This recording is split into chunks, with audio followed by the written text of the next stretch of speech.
16. Now Philippians chapter 1, verse 12 to verse 14.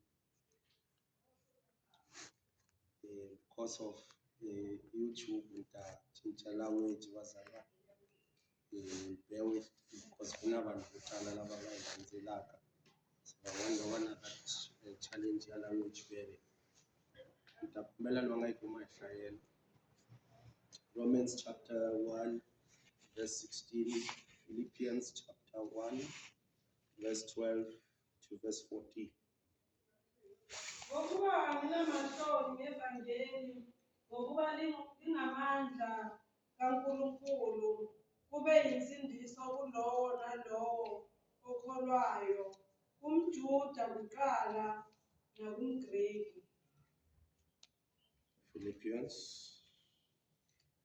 chapter 1 verse 12 to verse 14.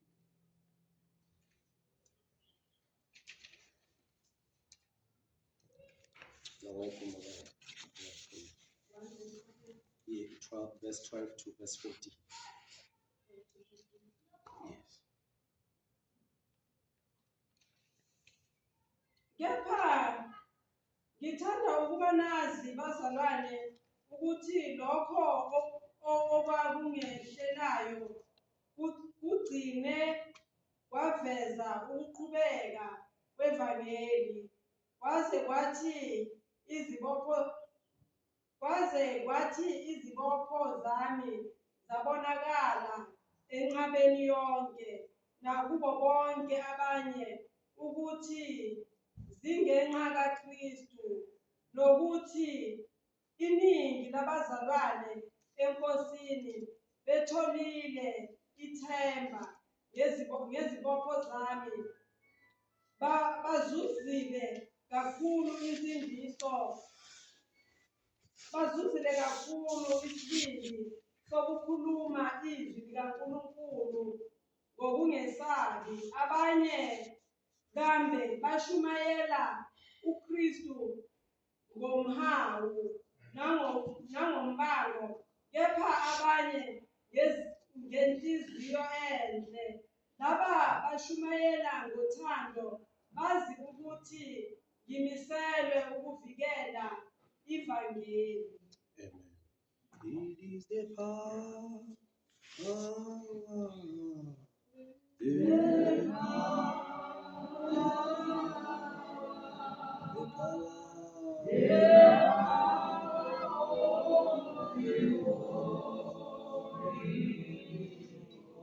It is the power.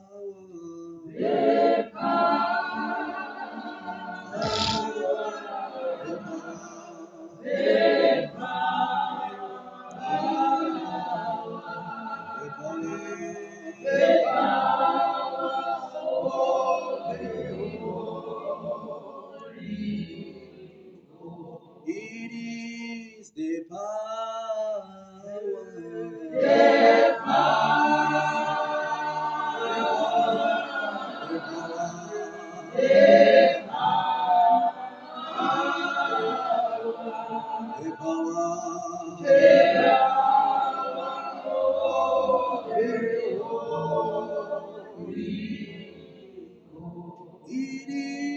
the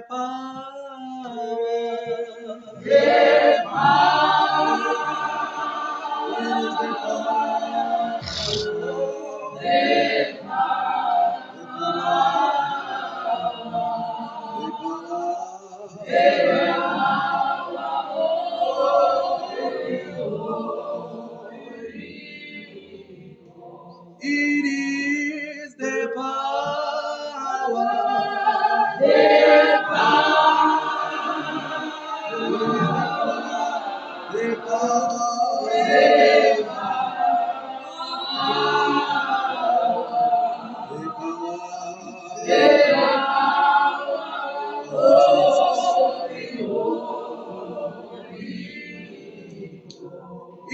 is the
Glory to God.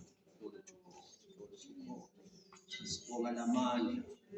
Sibonga lamandla ngahluleki. Sibonga lamandla silanda. Sibonga lamandla esiphila ngawo. Sibonga lamandla. Sibonga lamandla. Sibonga lamandla. Sibonga lamandla.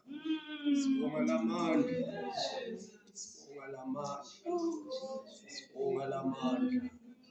Bayede. Bayede. Bayede. Bayede. Bayede. Glory to God. Undiwe izwi lakho Nkosi kulo mzuzwana lisebenzise for the glory of your name in Jesus mighty name. Amen. What is the gospel? Liyini ivangeli? Ivangeli bazalwane, leli gama elithi gospel. I could try ukuthi translate because I've prepared in English, but I try my level best ukuthi zama ukuchaza. Leli gama kuthiwa igama elivela esiNgisini, Old English, or it's an Old English word, gospel, which can be broken into two.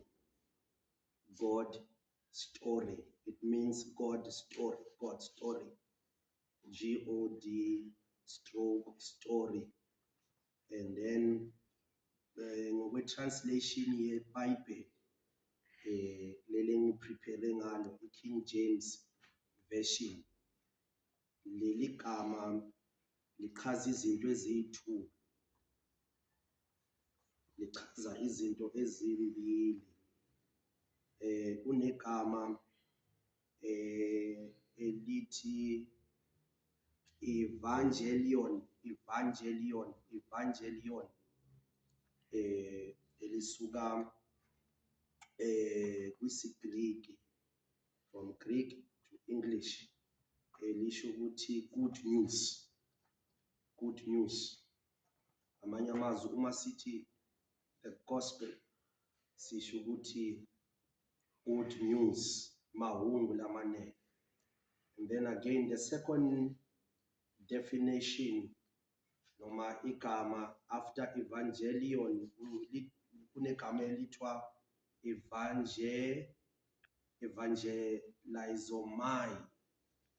Ngixolela to pronounce, but evangelizomai, okusho ukuthi proclaim good news,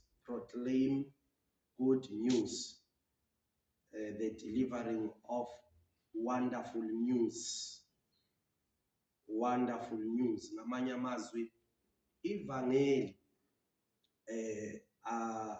akusi ivangeli uma lingashunayelwa, uma lingahanjiswa, ngoba sithi ivangeli lisho ukuthi izindaba ezinhle, good news. So it means uma ivangeli liyindaba ezinhle, indaba ezinhle kumele zihambe.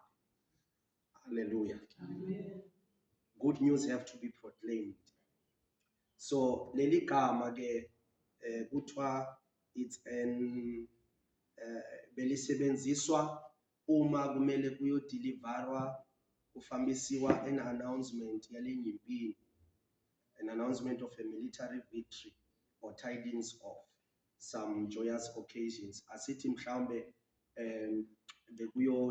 kunempi, then i-report yasempini bekuba nabantu abathunywayo ukugijimisa i-announcement. You will remember uma uJobe uba nezinto ezenzekayo, bekuba noyedwa osalayo ogijimisa umlayezo oyofika kubani, uJobe, ukuthi kunento thize eyenzekile. Same to David, uma uDavide ethumela abantu ukuthi abaye bayogijimisa indodana yakhe uAbsalom lithi iBhayibheli, there were messengers. Those messengers abantu abahambisa isimo sasempini. They announce military conditions. So in other words, uma sithi sihambisa ivangeli, sisuke sihambisa izindaba ezinhle. We are proclaiming good news. So ngizozama ukuthi sibuye ngapha to the Christian house, because I'm just trying to ukudefine leli gama a secular definition urisukela kwi rito leri nge gospel, but kuya le ka indlu ya xikreste, indlu yokukholwa. Leli gama elithi gospel means good news about Jesus Christ. Good news about Jesus Christ. Ngamanye amazwi uma sithi ivangeli, njengoba siyaqula sithi siyizikhonzi zevangeli. Yini levangeli? Izindaba ezinhle, good tidings about Jesus Christ. Okusho ukuthi bazalwane, zonke izinto ezingaba negama ukuthi ziyivangeli, kodwa uma zingamfaki uJesu Kristu waseNazaretha, akusiyivangeli.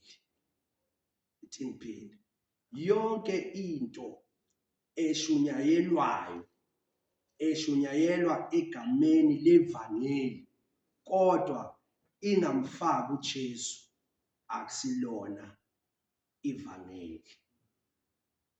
Yonke into ethi gospel imele imfake uJesu, and not just Jesus Christ, because leli gama elithi Jesus, uJesu, kuthiwa kwa-Israyeli baningi abantu ebebebizwa ukuthi ngoJesu. Namanje if you can go kuthiwa bakhona abantu ababizwa ukuthi ngoJesu, but okwenza ukuthi uJesu Kristu abe different kwabanye oJesu, it doesn't mean ukuthi uma bathi Jesus Christ, Christ is the son name. No, Christ is the ministry. Kreste intiro lo angadela ku-endla. Christ means the Messiah. Okusho ukuthi mawuthi Jesus Christ uthi Jesu osindisayo.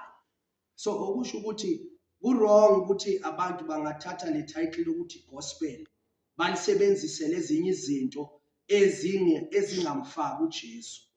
It means uma umuntu ethi I sing gospel, gospel has to include Jesus Christ, uJesu osindisayo.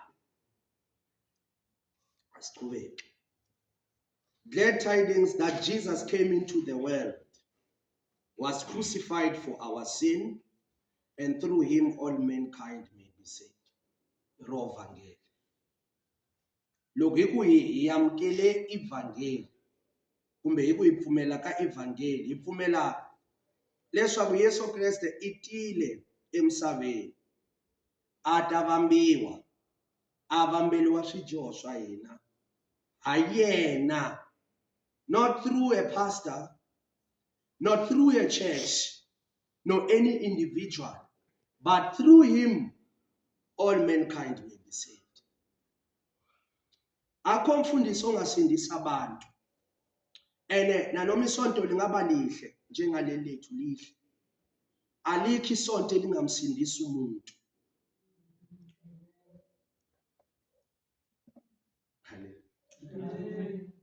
Alikho negama elihle lesonto elingamsindisa umuntu. Salvation, uma ufunda Acts chapter number 4 verse 12, lithi salvation is not found in any other name except to the name of Jesus Christ. Okusho ukuthi ivangeli, igospel, it's all about Jesus Christ. All about Jesus Christ. Masiti all about Jesus Christ. All about Jesus Christ. Aspine city all about Jesus Christ. All about Jesus Christ. Yini into esikholelwa kuyo, sikholela ukuthi uJesu kunalo mhlabeleli esimhlabelelayo sithi le ndaba isahamba njalo ivusa abasekufeni. Bese athi ohlabelelayo, lo mhlengi ungubani na? Bese athi uJesu, akekho omunye. Levangeli bazalwane esishumayela lona, ivangeli esamukele lona, esikholelwa kulo, ilele lithi lo mhlengi, the only redeemer, the only savior is Jesus Christ, and there is no any other. Angiphinde futhi. Amandla evangeli akuJesu. Jesus is the center of all faith. Uma ufunda Hebrews chapter number 12, lithi iBhayibheli, looking unto Jesus, the author, the finisher of your faith. Uthe qhubeka ehlabelela uthi akekho omunye. Bese athi wenzani na? Wehla wafa. Ivangeli bazalwane should be able to answer those kind of questions. These are questions esimele sikwazi ukuwaphendula if sithi samukele ivangeli. We need to be able to identify the pioneer of our faith. Akumelanga kube nzima ukumazi owakusindisa nomuntu onamandla okusindisa. Yazi ukuthi ivangeli singaledanga lutho, singaedanga indaba zethu nezitori zethu, but only to preach, sifakaze ngoJesu lokhu akwenza azela kona emhlabeni. Bona lokho kunamandla okumsindisa umuntu. Hallelujah. No, uJesu angahlanganiswanga nalutho unamandla. Okay, ngithi ivangeli without any contamination nokulimixa, lilodwa, li-clean, pure, linamandla. Oh, hallelujah. Ilona lasilanda. It's not stories. Zikhona izitori eske sazizwa, but they have not changed our lives. But into that brought transformation, it's Jesus Christ. Man Christ Jesus eshunyayelwa esiphambanweni. Oh, hallelujah. Esiphambanweni uJesu. Uyena we have saved our lives. I want us to check then, according to Paul. According to Paul, I want us to look at Paul's definition. Ukuthi Paul uthi liyini ivangeli. Ngoba uma ufunda 1 Corinthians chapter 1, sengifuna singene kulama verse. 1 Corinthians chapter 1, uma ufunda from verse 18, uthi Paul, ngokuba izwi lesiphambano liwubula kwababhubhayo, athi lingamandla kwabasindiswayo. The same message of the cross, kwabanye balibona liwubula, but lona leli elubula lithi iBhayibheli kwabakholwayo lingamandla sindisayo. Oh, hallelujah. I think I once heard a story of a preacher oke wangaba nemessage yokushumayela ene-map ayithembile imthatha imbeke ezindaweni, bese umntana wakhe ekuseni udlala nge-map, uyayidabula, makayidabula le map bese ngokwazi ukuthi le map yake yamsiza lo baba lomshumayeli ukumthatha imfaka ezindaweni, waphatheka kabi ngokuthi lo mntana uyidabulile imap yakhe.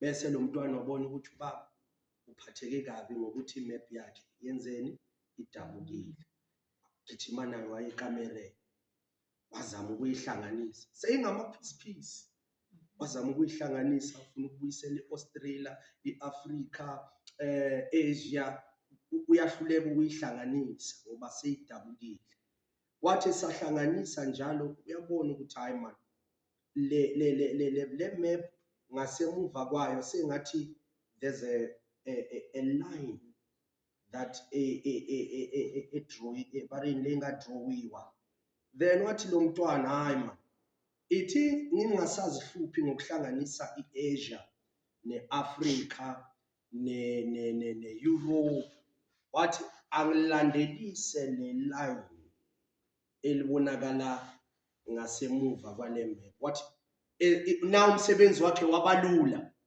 ulandelelisa iline labalula ukulihlanganisa makahlanganisa le line kanti yisiphambano esasidrowe behind the map wathi nakaqeda ukuhlanganisa wajikisa manje lesiphambano wasibukisa phansi wathola iAfrica ibuyele endaweni yayo wathola iAsia ibuyele endaweni yakhe umntwana wayisa kubaba wakhe ini imap ubaba akana message yokuyoshumayela wathi umntwana nakayipresenta wathi baba ngikhonile ukuhlanganisa imap wathi baba ukhone njani because I was stressed ukuthi imap yami eke yangithatha yangifaka manje idabukile wathi umntwana ngiqale ngazama ngahluleka wathi egcineni ngarealize ukuthi emva kwale map kunesiphambano wathi ngavele ngenza into yabalula ngafuna isiphambano uthi lo mntwana kuthe kuhlangana isiphambano kanti ngaphi iAfrica iyahlangana oh hallelujah ubaba wavele wathi yes I've got a message senginayo imessage yokuyoshumayela enkonzweni ukuthi lezinto abantu abazama ukuzihlanganisa ngeke bakhona ukuzihlanganisa into abadinga uqala ngayo ukuhlanganisa isiphambano bazalwane if singakwazi to identify the cross and the man on the cross zonke izinto ezisihlulayo ziyahlangana esiphambanweni hallelujah uthi Paul the message of the cross is foolishness to those who perish but it is the power of God to those who are saved lencwadi esifundile bazalwane sengisale ngihlanganisa Romans chapter 1 verse 6 uthi Paul anginamahloni evangeli Paul wathi ungenamahloni ngevangeli uthi ngoba lingamandla lingamandla kaNkulunkulu I told you ngithi the secular world defines the gospel as good tidings, good news. Ngathi mina any good news i-secular world ithi akusizindaba ezinhle uma zingashunyayelwa uma zingahanjiswa.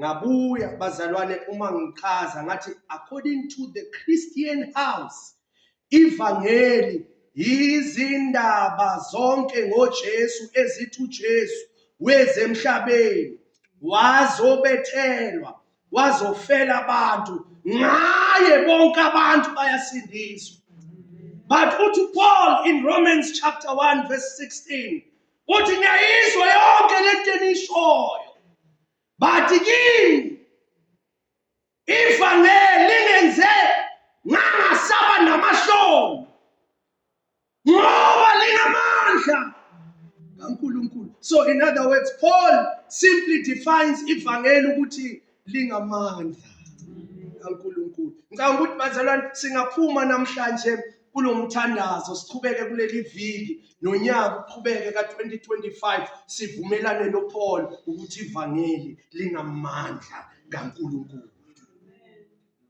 Uthi likwazi ukwenzwa umuntu ongekho righteous abe righteous. Asivume, we were not righteous, but today we have been made righteous. Atohlabelelayo, we were foreign when it comes to relation to Israel. Besingabantu bezizwe, uma besibuka singabantu abayizinja, abantu abalahlwayo. Kodwa atohlabelelayo, but now we are the sons, we are the heirs. Siyizindlalifa, izinto ebezingafanelwa kodwa zahlangana nalamandla zangena. Hallelujah. Do you remember uJesu akhuluma kuloya mama owathi uJesu nezinjana ziyadobha etafuleni ama-crumbs esinkwa. Wathi uJesu, wemama uyangiqaka ngoba angaze ngahlangana nokukholwa okunje. Athi ngingathatha njani? uJesu in fact before athi ngiyaqala ukubona ukukholwa okunje, uJesu wathi kulo mama, ngingathatha njani ukudla kwabantwana? Ukhuluma ngo-Israyeli. Athi ngingathatha njani ivangeli ngilinikeze abantu bezizwe okuthi yizinja? Lo mama wathi hayi, nezinja ziyadobha ziyadla kuwele etafuleni, kanti sekakhuluma ngami nawe. Abantu bebangafanelwa kodwa ngenxa yegazi likaJesu sangena. But now, tshela umakhelwane uthi but now. Abayikhuluma into bathi hayi ivangeli bekungelani labantu bezizwe, kodwa thina sihlushwa yile nto ethi but now. Oh hallelujah. uPaul bazalwane, so that I can summarize my message. uPaul umuntu kahle kahle olaziyo impela ukuthi ivangeli leli, ngoba amandla evangeli awaboni on the next person. Mara ivangeli amandla alo, you should be a living testimony, you should be a witness ngokwakho. Athi umhlabeleli ngimbona lapha kimi. So uPaul ukhuluma abhalela abazalwane baseRome, it's because lento akhuluma ngayo uyayazi ukuthi he was a persecutor of the church. Bekabulala noma bekane right ukuthi ayohlukumeza abantu abathi uJesu uyinkosi nomsindisi. Kodwa uNkulunkulu wathi ngizazibambela isiposhwa sami, ngoba yena uzinika umsebenzi wokuyobopha abantu abakhuluma ngami, abakhonza mina. Wathi I will make Paul to be a prisoner, I will make him to be a bond servant. Alishumayela ivangeli nanoma ngafuni ukulishumayela. Do you know why Paul said, I'm not ashamed of the gospel? Paul was the last person ongashumayela ivangeli kubantu ake wabajezisa ukwamukela ivangeli. Tingiphile. Paul was the last person ongema atshela abantu ukuthi uJesu uyasindisa, kanti uke wajezisa abantu abathi uJesu uyasindisa. Ivangeli linamandla. Namandla ivangeli. Nayi rinyathi ivangeli bazalwane. Vumeleni. Yes ngamlaba ayitwa ngaku shayikhomelela. Kodwa namhlanje yithi sitshela abantu ukuthi namandla lento iyaphila. Hallelujah. To Paul, I'm not ashamed of the gospel, for it is the power of God. Mandla kaNkulunkulu. Mandla kaNkulunkulu asindisayo. Hallelujah. Amen. Now, funa sivale ngalo Philippians, my time is up. Mawufunda le ncwadi sifundile la ku Philippians. Paul ube na 3 journeys loko study Bible. 3 journeys azihamba ene ayisiboshwa because his determination bekuwukushumayela ivangeli. Kodwa wafika kwezinye indawo eseyisiboshwa. So kulo Philippians the book of Philippians, he was on his 3rd journey and he was under house arrest. and uPaul lento yokuboshwa ebengaqali kule house arrest kumabhala nencwadi. Most of the letters uPaul uwabhalisa ayisiboshwa, but you'll remember makazoboshwa no Silas after ekhiphe umoya wobungoma in that girl who was following them, ukuthi uPaul eyisiboshwa no Silas, lithi iBhayibheli lesiboshwa sasifuna ukuzibulala. Then uPaul no Silas bathi ungazibulali sisesekhona. Bese notice boshwa umgqini ziboshwa the prison warder. What can I do? You see? What can I do to be saved? Is one Paul. Yena bekahlupha abantu abathi they are saved. Manje kunomuntu ofuna ukuzibulala uthi lo muntu ngenzeni ukuthi ngisindiswe. The same man who was a persecutor, Paul, lithi iBhayibheli wathi ungazibulali. Ungathi dlaye. Recall. Paul was trying to say, ungazibulali. Asekhona amandla. It's not over. Sekhona uJesu. Bazalwane ngathi singahamba siyotshela abantu. Kulezi zinto abacabanga ukuthi ziphelile. Sithi kubo, don't harm yourself. We are here. Hallelujah.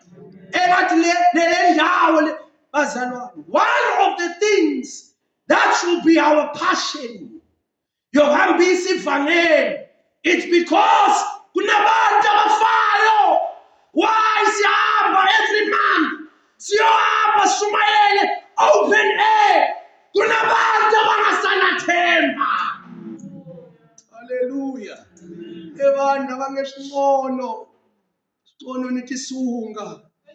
Kunabantu abangesingcono. Ndinwa poison ndifa. Kunabantu abangesingcono nethi oshele preaching ndifa. Nawungani ngisingcono ndithi oshela la etmova tingabhizi koho ndichayisiwa ndifa. Balindela amandla. Hallelujah. They are waiting for such a message, good news. 18. Don't harm yourself. We are here. As we in Bazalwane, send your part. Now, Paul under the house arrest, as I've said, ukuthi uphala nencwadi le yamaFilipi use bathi uPaul bazalwane bekunama security noma ama prison warder lawa bewagada uimpera. It was not any other ordinary prison warder, but these were the emperor's guards assigned to Paul. He is a prisoner. Ubanjelwe lento yevangeli. Kubekwa these special guards. But these were not just guards, but they were personal guards of the emperor, as I've said. And they preserved or they bagada also the city. These were not just ordinary men. And they were not allowed to get married. But the only time they bavunyelwa ukuthi bashade, it was when bashiya phansi lo msebenzi wokuba amagadi. Kodwa isimanga nasi bazalwane. Do you remember, as I've quoted Acts chapter 16, ukuthi Paul no Silas, they had one guard. That man wanted to kill himself. But on this type of a prison, on his third journey, but Paul bekangagadwa ngegadi elilodwa. Bathi bekagadwa ilamagadi ka-emperor, these young men who did not know even what is marriage. Into bebazihluphela yona, it's to do umsebenzi lo abanikezwe wona. Now uNkulunkulu wenza ngabomu ukuthi these guards bagade uPaul. Bathi in a day uPaul bekagadwa noma lamagadi bekangena ishift ya 4 hour. In other words, Paul isiku agadiwa i6 yama security, 6 yama prison warder. Bebakada njani mfundisi? Bekuthi makuphela u4 hour ashayise ungena umuntu.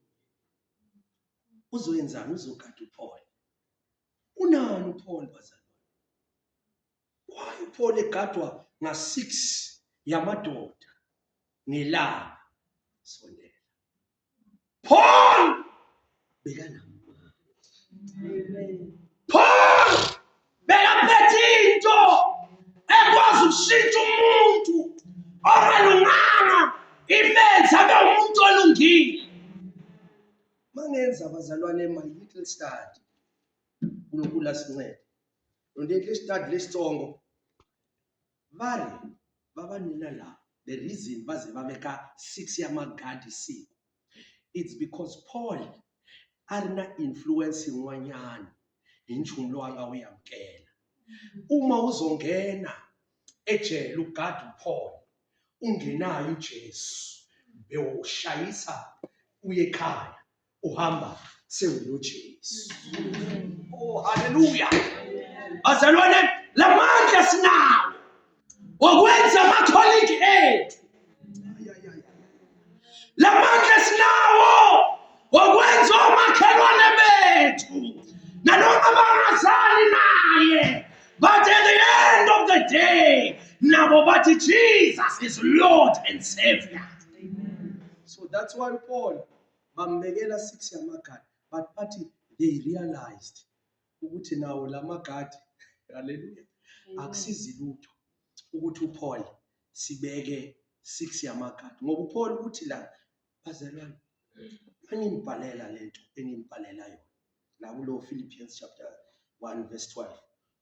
Paul ndi cancer shwele iti chains leti nga lenzeni ka tona, ndi cancer xikwembu hi jele leri nga lenzeni ka rona. Hi ku hi rona swi ni pfunile leswaku vanhu va kota ku tiva xikwembu. Okusho ukuthi mawumntwana kaNkulunkulu, mbonga uNkulunkulu ngamajele ongena kuwo, mbonga uNkulunkulu ngezimo ongena kuzo, ngoba ngazo abantu kumele babone, kumele bazi uNkulunkulu wakho. Mbonga uJehova, mawukhulelwa mbonga uJehova, noma uyahlaselwa mbonga uJehova, ngoba lithi ukuthi umhlabeleli nabantu babone uhambiso wakhe. Irini wejele lerunga lekaro laba yakhongela bazalwane. Yini a situation leyo ungalenzeni ka yona. Paul remain cancer xikwembu xiyimo lexi hi ku inqola ya ku humelerisa matimba lawa.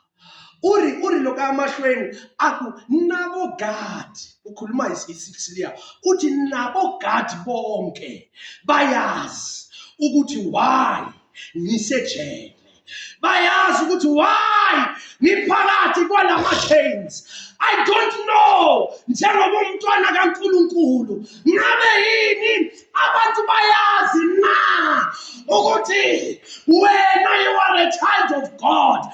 Zonke izinto ezihlangana nazo, it's because you are carrying this power.